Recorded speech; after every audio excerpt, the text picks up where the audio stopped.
యాదృశికిని వాచాలం పంగుం లంఘయతే గిరిం యత్కృపాతమహం వందే పరమానంద సాగరం. ఓం సహనావవతు సహ వీర్యం కరవావహై తేజస్వినావధీతమస్తు మా విద్విషావహై. ఓం శాంతి శాంతి శాంతి. గురువు గారి పాదాలకు నమస్కారం చేద్దామండి. జగద్గురు కృష్ణుని పాదాలకు నమస్కారం చేద్దామండి. 31వ శ్లోకము. స్వధర్మమపి చావేక్ష్య న వికంపితుమర్హసి ధర్మ్యాద్ యుద్ధాత్ శ్రేయోన్యత్ క్షత్రియస్య న విద్యతే. అర్జునుడు ఏం చెప్తున్నాడు?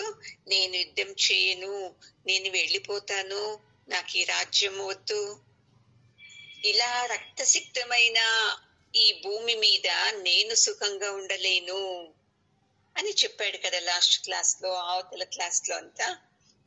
అందుకని పరమాత్ముడు ఇప్పుడు ఇంకొక శ్లోకం నుండి అర్జునునికి జ్ఞాన ఉపదేశం చేస్తున్నాడు. కాదు అర్జున, నువ్వు ఇలా నేను వెళ్ళిపోతాను అంటున్నావు కదా, ఇది మంచిది కాదు ఈ మాట. ఎందుకంటే నీ ధర్మం ఏంది? స్వధర్మమపి చావేక్ష. నీ ధర్మం ఏంటి? నువ్వు క్షత్రియుడు, నీ ధర్మము యుద్ధం చేయటము. చూడు ఎంత బాగా చెప్తున్నాడు చూడండి. అలా నువ్వు యుద్ధం చేయాల్సిందే. అయ్యో నేను యుద్ధం చేయబోయి చేసేది ఎలా, వాళ్ళని చంపడం ఎలా అని ఇలా వెళ్ళిపోయావు అనుకో, ఇది మంచిది కాదు. నీవు బాగా అర్థం చేసుకో. నీ ధర్మమే, నీ స్వధర్మమే యుద్ధం చేయటము. ఆ యుద్ధంలో ఎవరున్నానో నువ్వు యుద్ధం చేయాల్సిందే. శత్రువులే ఉండాలి అని లేదు అర్జున, బాగా అర్థం చేసుకో. నీ ఎదుటి పార్టీలో బంధువులు ఉండొచ్చు, ఎవరైనా ఉండొచ్చు, వాళ్ళ పక్క నుండి యుద్ధానికి వచ్చారు. నీవు నీ రాజ్యం కోసం నువ్వు యుద్ధం చేయాల్సిందే. నేను చేయను అంటే ఇది తప్పు అవుతుంది, నీ ధర్మానికే తప్పు అవుతుంది. ఎందుకంటే నువ్వు క్షత్రియుడు కదా. ఇది ఒక్కటే ఉండే చూడుప నీకు క్షత్రియ ధర్మము యుద్ధం చేయటం అని ఒకే మాటలో వేసేశాడు పరమాత్ముడు. అప్పుడన్నా నీ ధర్మం ఇది అని ఏమన్నా అంటే భయపడతాడేమో, భయపడి చేయొచ్చునేమో యుద్ధమో అని పరమాత్మని ఐడియా. అయినాను బుద్ధి సరిగ్గా లేకుండే వాళ్ళు మనము వింటాం ఆ మాటని. ఏదో ఒకే మాట పట్టుకుని, ఆ రోజు మీరు చెప్పారు కదా, మీరే చెప్పారు కదా, ఆ రోజు మీరే చెప్పారు కదా, అందుకే మేము ఇలా ఉన్నాము, ఇప్పుడు మీరు ఇలా చెప్తున్నారే అని అంటారు. అర్థం చేసుకోవాలి. మీ మనసుకు తగినట్లు ఒక్కో కాలంలో ఒక్కో రకంగా చెప్తారు గురువు గారు. మొదటేమి శ్రద్ధ ఉండాలి, భక్తి ఉండాలి, జీవితంలో పరమాత్మని నమ్మాలి. ఇవన్నీ చెప్తే మీరు కొంచెము ఏమంటారు, ಶಿಸ್ತು, ఏదో కన్నడದಲ್ಲಿ అది ಗೊತ್ತಾಗ್ತಲ್ಲ, ಶಿಸ್ತುబద్ధంగా ఉంటారు మీరు. లేదు అంటే ఎలాగో అలాగా అస్తవ్యస్తంగా ఉంటారు. పూజ చేయరు, భక్తి ఉండదు, గురువు అంటే శ్రద్ధ ఉండదు, ఈ సత్సంగం అంటే ఇంకా శ్రద్ధ ఉండదు. అందుకని అప్పుడు ఏం చెప్పేది, చూడు ఇవన్నీ మంచి పనులు, సత్సంగం వింటము, శ్లోకాలు బ్యాడ్ చేసేది, ఇవన్నీ చేస్తే పుణ్యం వస్తుంది, నీకు మంచిది అవుతుంది అంటే అప్పుడు ఏం చేస్తారు మీరు? ఓ నాకు మంచిది అవుతుంది, పుణ్యం వస్తుంది అని ఇవన్నీ చేస్తారు. గురు పూర్ణిమ చేయాలి, దేవస్థానానికి వెళ్ళాలి, ఊరికి వెళ్ళు అంటే వెళ్తారా? ఏ పుణ్యం వస్తుంది అంటే చాలు మనిషి వెళ్ళిపోతాడు. అలాగే అప్పుడంతా చెప్పారు క్లాస్ లో ద్రోణాచార్యులు వాళ్ళందరూ. అవును, గురువుకి గౌరవించాలి, గురువుకు మర్యాదించాలి, తాతగారికి గౌరవించాలి, మర్యాద ఇవ్వాలి, ఇవన్నీ చెప్పారు కరెక్ట్. అప్పుడు వాళ్ళు అలాగే నడుచుకుంటున్నారా? ఇప్పుడు ధర్మంలోనే ఉన్నారా వాళ్ళు? లేదు కదా అర్జున. అందుకే ఇప్పుడు ఏం చేయాలి? ధర్మంలో ఉన్నప్పుడు నీవు ధర్మంగానే ఉన్నావు. ఇప్పుడు వాళ్ళు అధర్మంగా ఉన్నప్పుడు నీవేం చేయాలి? నీవు కూడా భయపడుకోకుండా నీ ధర్మాన్ని ఆచరించు. ఒకవేళ నీవేమన్నా యుద్ధం చేయకోకుండా నాకొద్దు అని వెళ్ళిపోయావు అనుకో, నీది అధర్మం అని చెప్పేస్తాడు. చూడండి, ఇప్పుడు ఒకవేళ నీ క్షత్రియుడు, నీవు యుద్ధం చేసేది నీ ధర్మమప్ప. నువ్వు ఇది విడిచి ఎగ్జాంపుల్ చెప్తున్నాడు పరమాత్ముడు. ఇప్పుడు వేదం నేర్చుకోలేదు అనుకో, నువ్వేం భయపడక్కర్లేదు. ఎందుకంటే వేదాలు నేర్చుకునేది బ్రాహ్మణులు. ఇక్కడ జాతి గురించి చెప్తాం లేదు. ఎవరు పరమాత్మను వైపు వస్తారో వాళ్ళు బ్రాహ్మణులు. వాళ్ళు ఏ జాతిలో ఉన్నా ఉండని, పరమాత్ముడు ఈ జాతి చెప్పాడు. కానీ మనమందరూ ఆచరిస్తున్నాం కదా. వాళ్ళు ఈ జాతి వాళ్ళు, మనం ఈ జాతి వాళ్ళు. ఈ జాతి గురించి చెప్పటం లేదు భగవద్గీతలో. నీకు వేదం రాదు అనుకో, అప్పుడు భయపడచ్చు. అయ్యో నేను ఈ క్లాస్కి రాను అంటే నువ్వు అర్థం ఉంది. అయితే నువ్వు క్షత్రియుడు కదా, అందుకే బాగా అర్థం చేసుకోవాలి. ఎప్పుడు అంటే మన ధర్మం మనకు బాగా తెలిసిండాలి. చూడండి, మన ధర్మం తెలియక వేరే వాళ్ళు చెప్పింది అది ఇది విన్నామంటే మనము అయ్యో ఇది సర్లేదు అది సర్లేదు ఇలాగే అయిపోతుంది. చూడండి, ఇప్పుడు ఒక టీచర్స్ కి తన ధర్మం తెలిసిండాలి. ఎలా చెప్పాలి పాఠాలు, ఎవరు శరణాగతి శిష్యులు వాళ్ళని ఎలా చూడాలి, అహంకారంతో ఉండే వాళ్లకు ఎలా ఈ జ్ఞానం అందించాలి, ఇవన్నీ ఒక టీచర్ కు ఈ ధర్మం తెలిసిండాలి కదండి. లేదు అంటే అర్థమవుతుందా? అలాగే మీ ధర్మము, స్టూడెంట్ ధర్మము. అవును, ఇది సత్సంగం అనేది నా జీవితం చేంజ్ చేస్తుంది. ఇదే పుణ్యం. చూడండి, ఇంకేదేదో అనుకున్నవంతా అయిపోతుంది, ఏదేదో వచ్చేస్తుంది. ఇది కాదు, అది తర్వాత వస్తుంది. ఇప్పుడు ఇదే చూడండి, మీ మనసు ఏదో పట్టుకో ఉండే కదా అజ్ఞానంలో, అది చేంజ్ అయ్యి జ్ఞానంతో యోచిస్తారు. ఇది వస్తుంది కదా. ఇలాంటి సత్సంగాలకు నేను తప్పించుకోకుండా వెళ్ళాలి అని మీ మనసులో రావాలి. ఇది మీ స్టూడెంట్ ధర్మము. మళ్ళీ నేను ఇతనుకు భార్య, ఇతనుకు భర్త, నేను నా ధర్మం పాలించాలి, ఇది మీ ధర్మము. మా బిడ్డల్ని ఇలా పెంచాలి, ఇది ధర్మము. ఇలా చాలా ధర్మాలు ఉంటాయి. మనం అన్నిటికీను ఒక్కటే చెప్పకూడదు. మీరు ఆ రోజు చెప్పారు కదా గురువు గారికి గౌరవం ఇవ్వాలా అని. మరి ఇప్పుడు ఎట్లా అంటున్నావే కృష్ణ? ఎంత మూర్ఖంగా అడుగుతున్నాడు చూడండి. అధర్మంలో ఉండి నీ రాజ్యం నీకే ఇవ్వలేకుండా ఉన్నారే, వాళ్ళ మీద నీవెందుకు ధర్మం చూపిస్తావు? ఇది కాదు ధర్మము, నీవు యుద్ధం చేయటమే ధర్మము. ఇలా ప్రతి ఒక్కరికి ఒక్కొక్క ధర్మం ఉంటుంది చూడండి. మామూలుగా అప్పుడు చెప్పేది, వ్యాపారం చేసే వాళ్లకు క్షత్రియులు అంటారు, అన్ని ఆఫీసులు సేవలు చేసే వాళ్లకు శూద్రులు అంటారు, వేదాలు చదివే వాళ్లను బ్రాహ్మణులు అంటారు, యుద్ధం చేసి రాజ్యాన్ని ప్రజల్ని కాపాడే వాళ్ళని క్షత్రియులు అంటారు. ఇది ఇలా ధర్మం ఉంటుంది. వీళ్ళే ఈ ధర్మం పాలించాలి అని లేదు మనకు. ఇప్పుడు చూడండి, మీరంతా బ్రాహ్మణులే. ఎందుకంటే మీరు ఈ తత్వ చింతనకు వస్తున్నారు కదా. జాతిలో కాకుండాను పరమాత్మను గురించి వినాలి, మేము కూడా తెలుసుకోవాలి, ఆ పరమాత్మ స్వరూపమే అని వస్తున్నారంటే మీరు బ్రాహ్మణులే. ఇలా అర్థం చేసుకోవాలి. ఈ క్లాస్ అయిన తర్వాత మీరు ఏం చేస్తారు? ఇంట్లో పనులన్నీ చేసుకుంటారు. అప్పుడు మీరు శూద్రులయ్యారు. తర్వాత సాయంకాలం అంతా అయిన తర్వాత మీరు ఏదైనా వ్యాపారం చేస్తున్నారనుకోండి, వ్యాపారం చేసేటప్పుడు మీరు వైశ్యులైతారు. ఆ రాత్రి పడుకునేటప్పుడు వాకిళ్ళంతా బాగేస్తారు, బిడ్డలంతా ఇంట్లో ఉన్నారా అని చూసుకుంటారు. బిడ్డ ఇంకా రాలేకుంటే ఫోన్ చేసి తొందరగా రా అని చెప్తారు. అప్పుడు మీరు క్షత్రియులయ్యారు. ఇలా ఒకే మనిషి ఈ 4 ధర్మాలను పాలించచ్చు.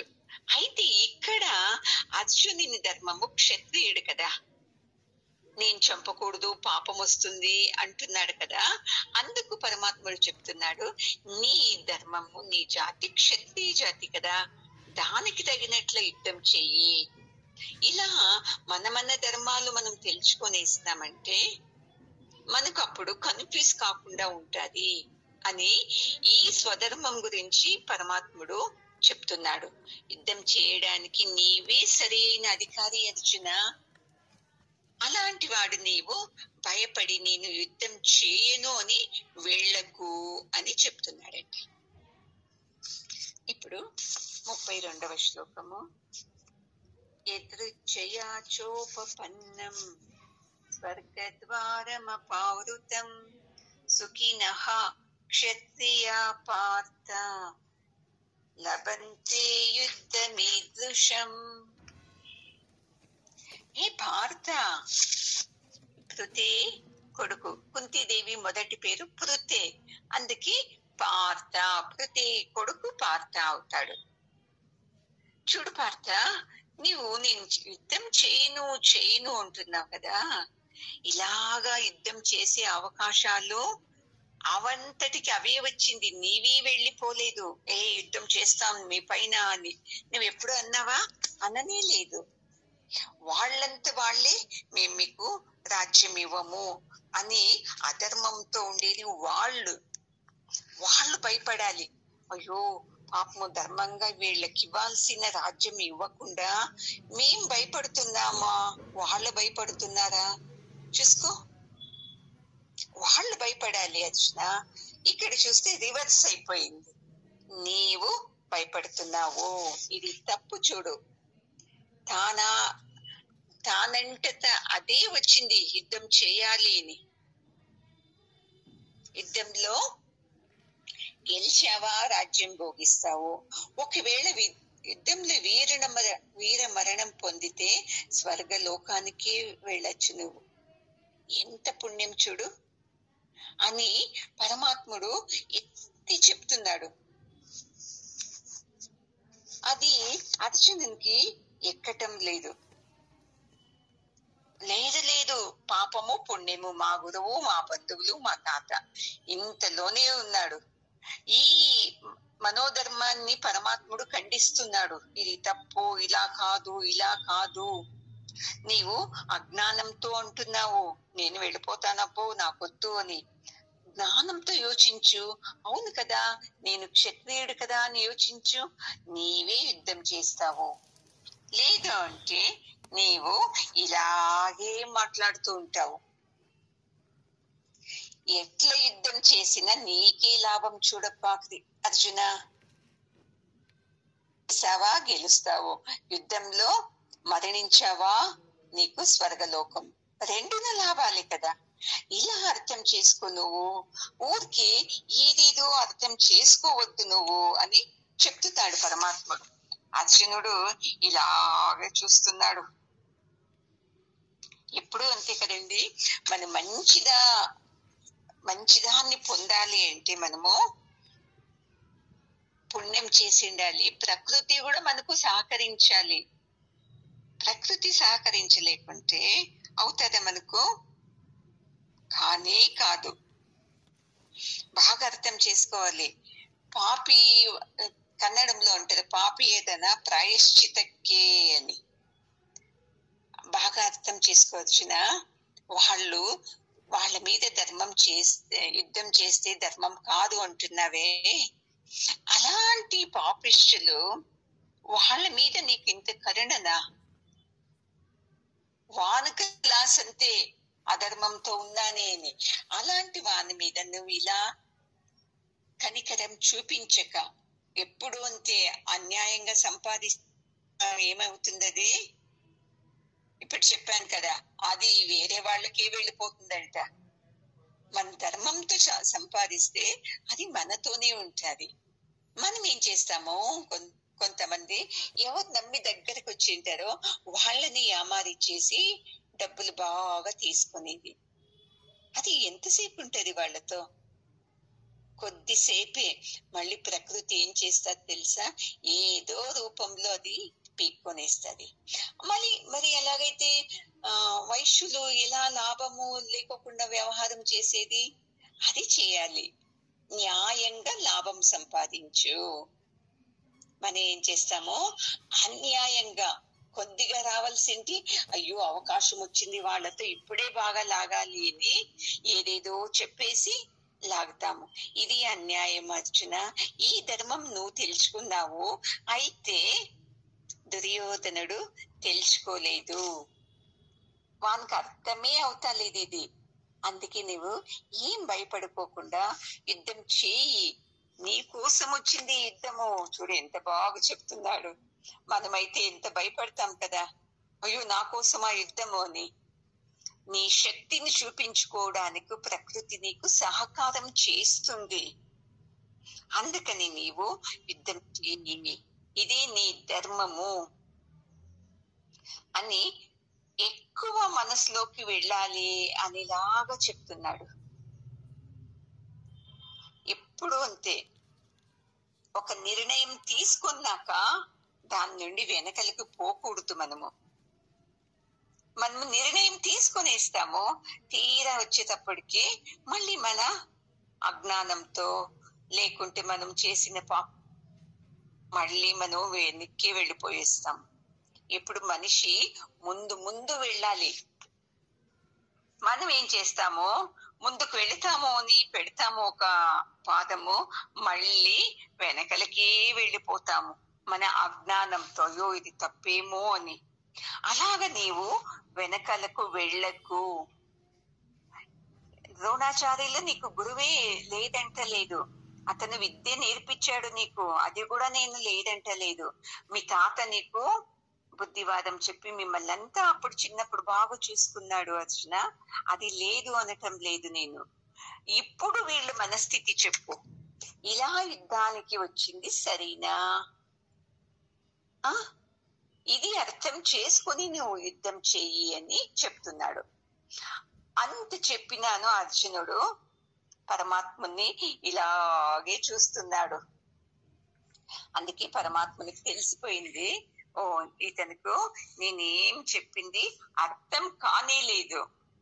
అర్థమైంటే కరెక్ట్ కదా అని ఒప్పుకునేవాడు. అజ్ఞానంలో ఉన్నాడు, మోహం అనే భ్రాంతిలో ఉన్నాడు.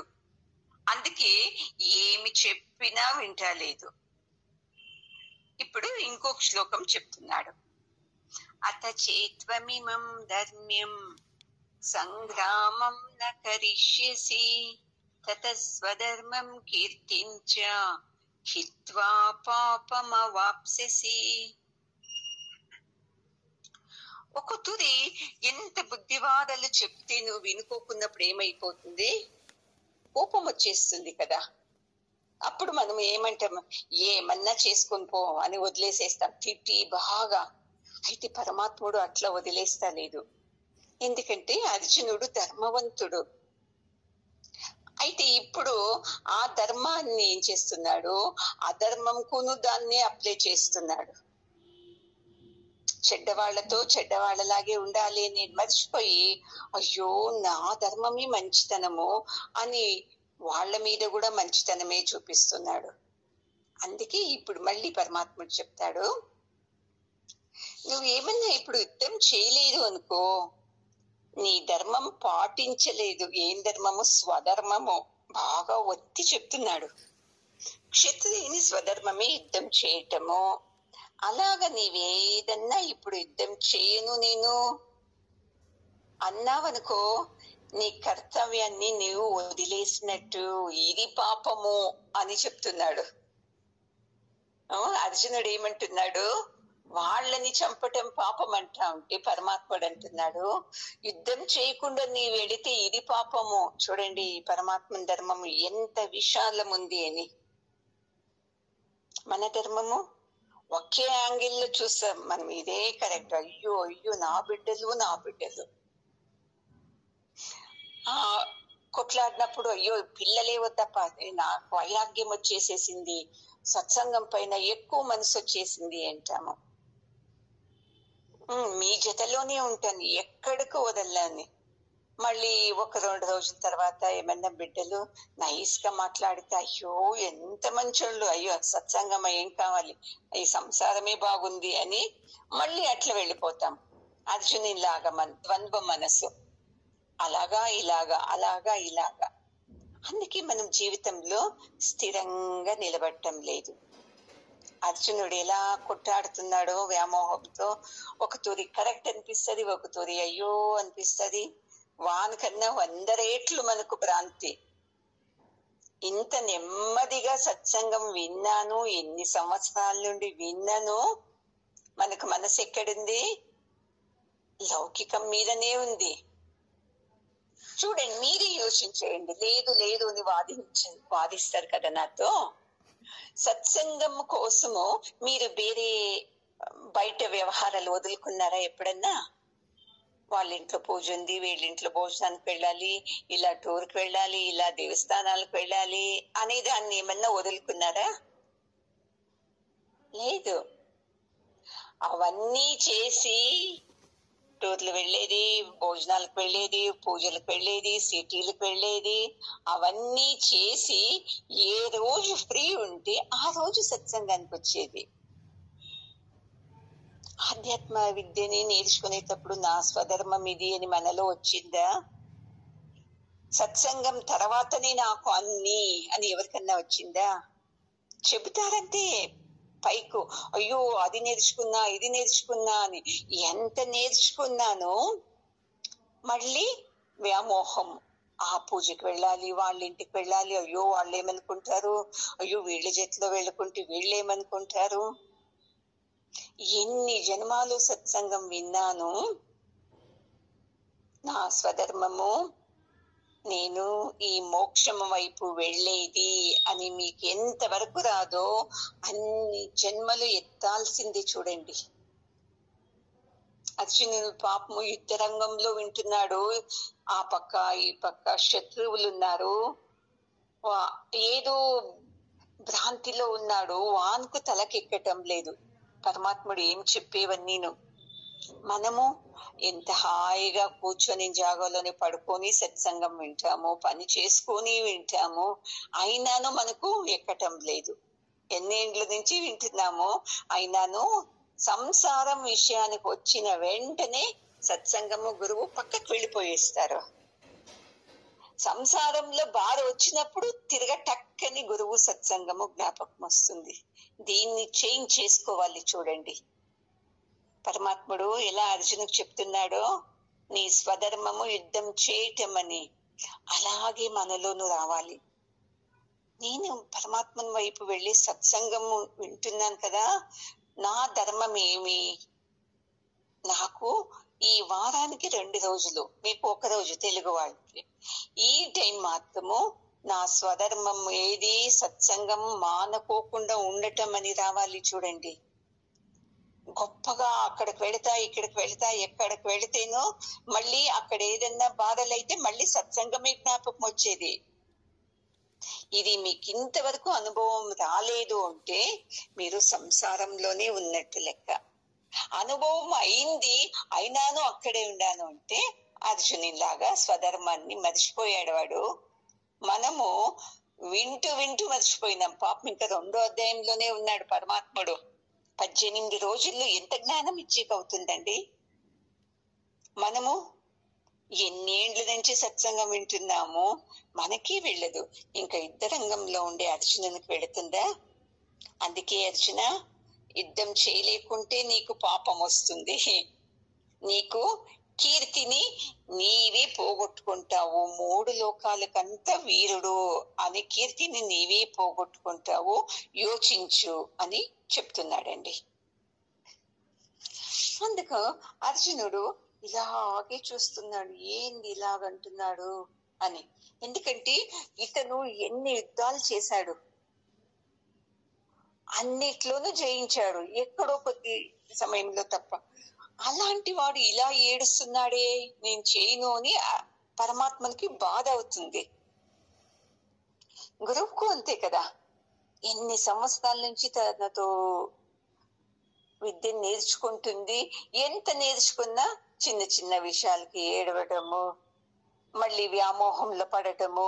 అయ్యో, సత్సంగానికన్నా సంసారమే ముఖ్యము.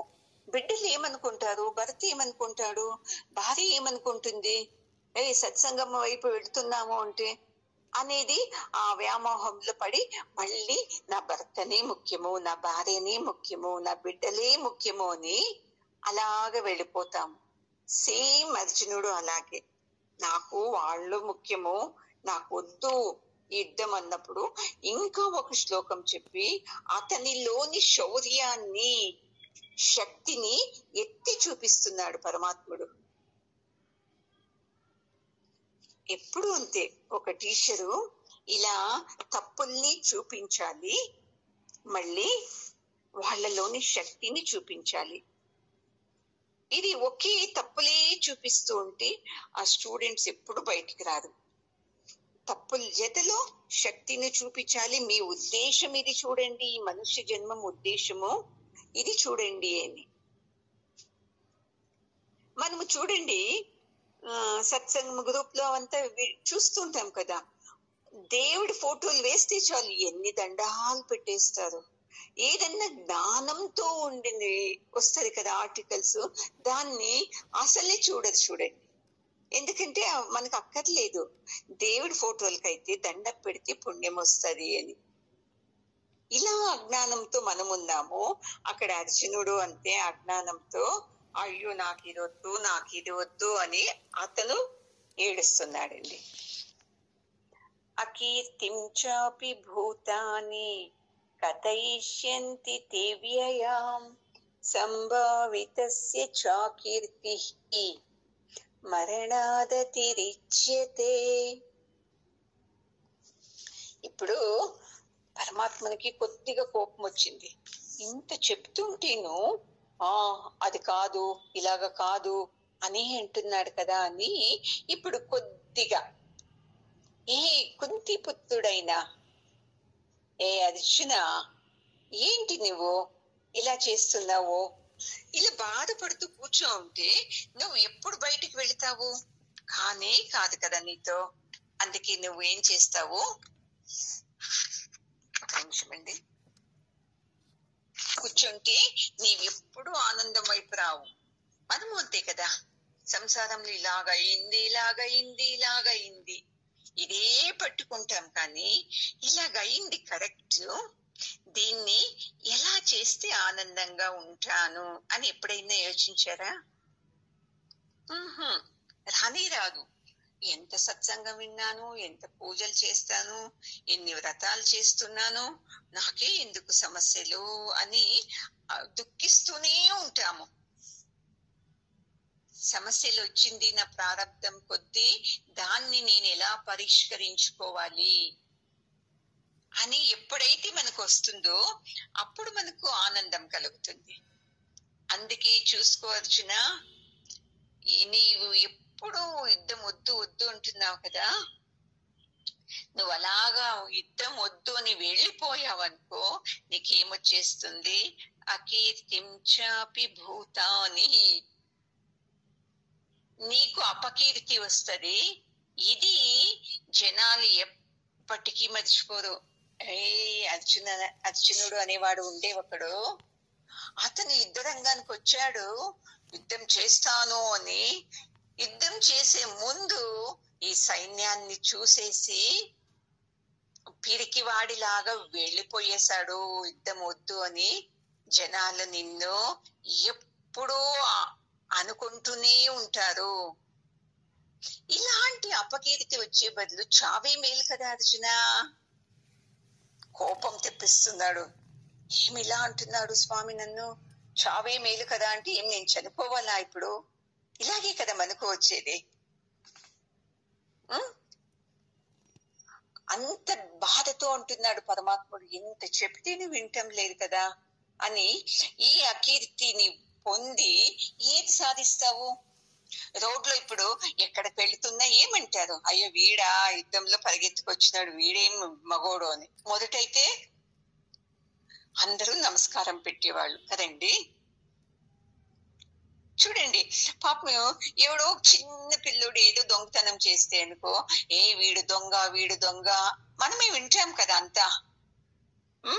ఒక ఆమె గట్టిగా మాట్లాడుతూ అమ్మో ఏమన్నా రాక్షసి, ఏదేదో అంటాం కదా. అలాగే నువ్వు యుద్ధం నుండి వెళ్ళిపోయావంటే నిన్ను జనాలు మాటలతో కొట్టి చంపేస్తారు. చూసుకో అర్జున, వీడెలాంటి వాడు, వీడెలాంటి క్షత్రియుడు అని. అందుకే నీవు ఏం చేస్తావు? ధైర్యంగా యుద్ధం చెయ్యి. గెలిస్తే నీకు రాజ్యము, చనిపోతే వీర మరణము.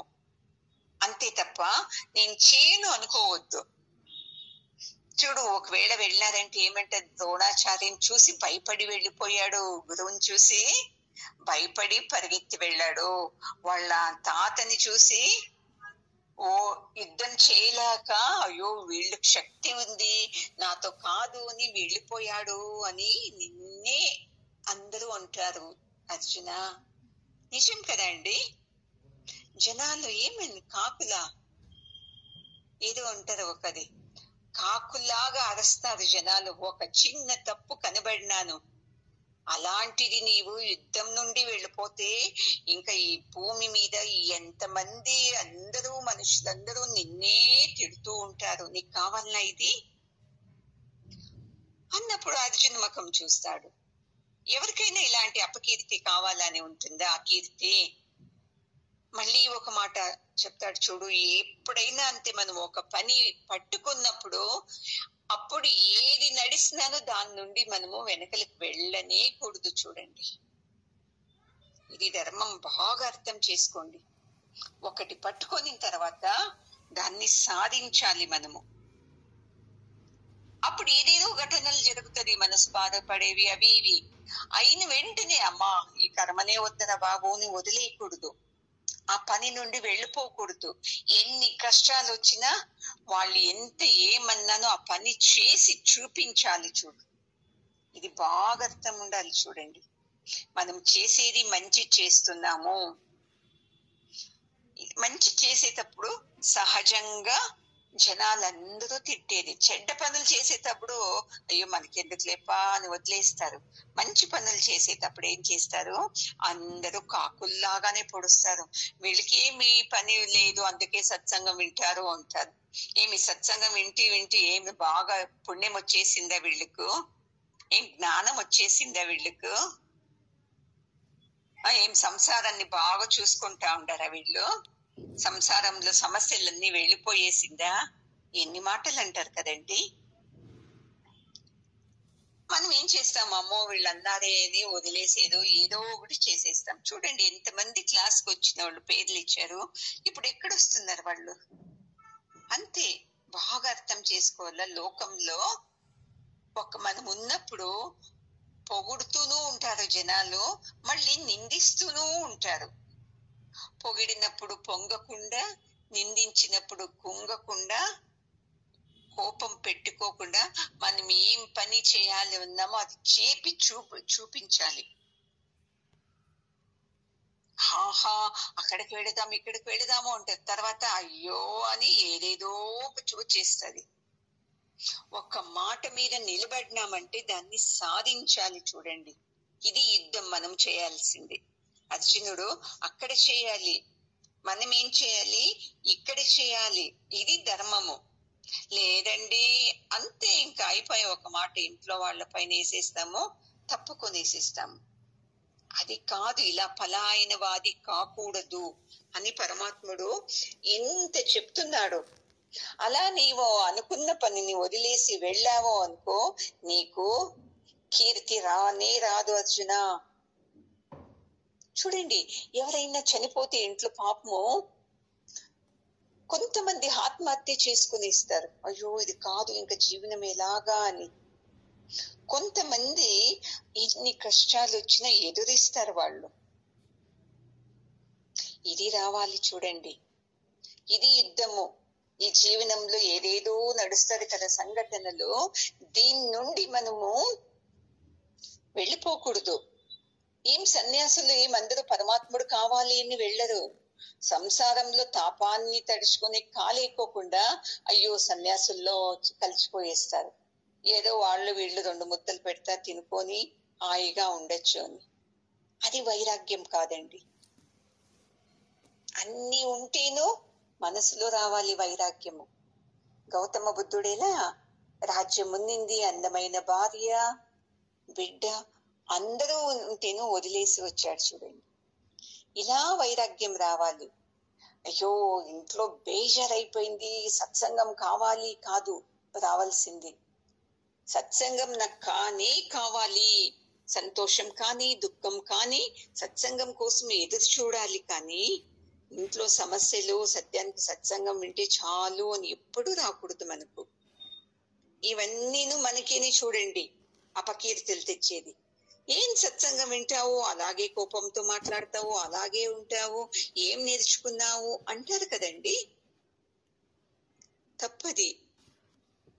సత్సంగం విన్నాను అంటే అది నా కోసము అనల్లా టకాటక దాన్ని అప్లై చేసుకుంటూ ఉండాలా. ఎన్నేండ్లు విన్నాను సత్సంగం అది ముఖ్యం కాదండి. ఎన్ని గ్రంథాలు విన్నాను తెలుసా, అది కూడా ముఖ్యం కాదు. ఏది విన్నావో అది ముఖ్యం. ఏది నీ జీవితానికి అప్లై చేసుకున్నావో అది ముఖ్యం. చూడండి, ఆ ముఖ్యము ఈ సంసారం అనే యుద్ధంలో మనము గెలవడానికి సాధ్యమవుతుందండి. అర్జునునికి పరమాత్ముడు చెప్తున్నాడు, ఇక్కడ గురువు వచ్చి ఇలా ఇలా ఇలాగ చెయ్యి అని చెప్తున్నారు. చూడండి,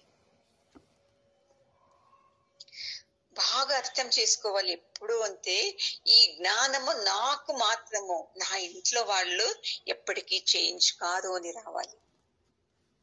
ఎందుకంటే మీరు వింటున్నారు, మీకు తెలుసు సరే ఏదో తప్పు ఏదో అని. అంతా విని ఎంత ధైర్యమో, ఎంత ఆత్మస్థైర్యం వస్తుంది. ఇంట్లో వాళ్ళు ఏదో ఒక మాట అనేస్తే సత్సంగానికి డుమ్మి కొట్టేస్తాము.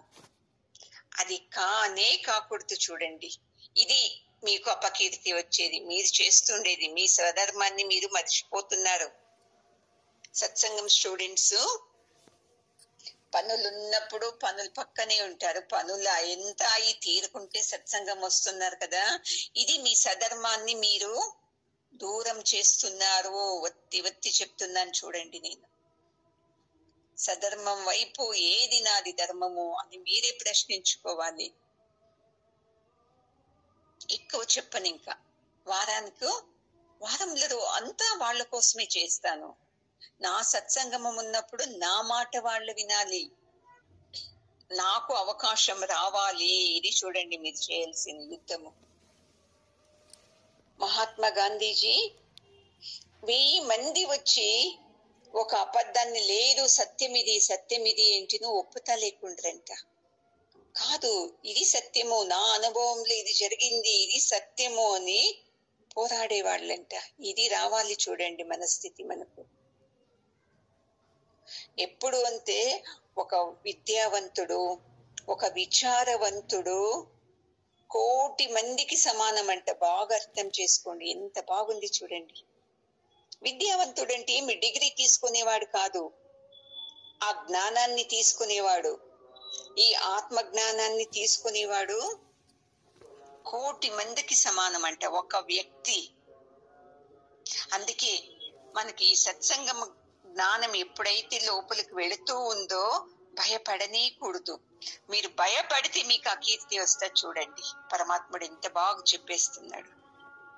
భయపడి సత్సంగానికి డుమ్మి కొట్టు లేదు, మా ఇంట్లో వాళ్ళవి ముఖ్యమో అని అటువైపే వెళ్ళారంటే మీకు ఆ కీర్తి వచ్చేది. ఎవరు చెప్పరు మీకు వస్తుంది అని. అయితే మీ మనసులో మీకేనే పడాలి దెబ్బలు. కరెక్ట్ కదా. అలా వెళ్ళిపోయారంటే మీకు పాపం వస్తుంది. సంసారమే ముఖ్యమంటే అక్కడే ఉండొచ్చు, ఇక్కడికి రావాల్సిన అవసరం లేదు, అక్కడే ఆనందంగా ఉండొచ్చు. అది కూడా ఉంది చూడండి ఆధ్యాత్మంలో. లేదండి అక్కడ కష్టం వచ్చినప్పుడు ఇక్కడికి వస్తాను అంటే ఇది అధర్మము, ఇది అకీర్తి. చూడండి,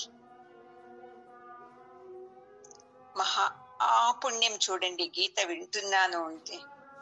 అయితే మనం ఏం చేస్తున్నాము, వింటున్నాము, మళ్ళీ అర్జుని లాగా అయ్యో నాకొద్దు సంసారము, యుద్ధం వద్దు అని వెళ్ళట్టి మనము అయ్యో నాకు సత్సంగం ఏమొద్దప్ప, ఇప్పుడు సత్యానికి మా కుటుంబం వాళ్ళతో ఎంజాయ్ చేస్తున్నాను, నాకు ఇది ముఖ్యమో అనేది మళ్ళీ అక్కడైతే ఇక్కడికి వచ్చి ఇలా జంపింగ్ ని మీరు తగ్గించుకోవాలి. స్థిరంగా నిలబడాలి, చేయాలి యుద్ధము అందరితోనూ. నా ధర్మం ఇది, నా ధర్మం ఇది అని చెప్పి అందరూ యుద్ధం చేస్తున్నారు. భీష్ముడు, అశ్వత్థాముడు, కృపాచార్య, శల్యుడు అందరూ పెద్ద పెద్ద శూరులు. వాళ్ళకి యుద్ధంలో ఆసక్తి ఉంది. నీవు చూస్తే ఇప్పుడు వాళ్ళతో యుద్ధం చేయకోకుండా నాకొద్దు అని వెళ్ళటం చాలా తప్పు అర్జున అని పరమాత్ముడు మళ్ళీ పదే పదే పదే పదే చెప్తూ ఉన్నాడండి. ఓం పూర్ణమద పూర్ణమిదం పూర్ణాత్ పూర్ణముదచ్యతే పూర్ణస్య పూర్ణమాదాయ పూర్ణమేవావశిష్యతే. ఓం శాంతి శాంతి శాంతి.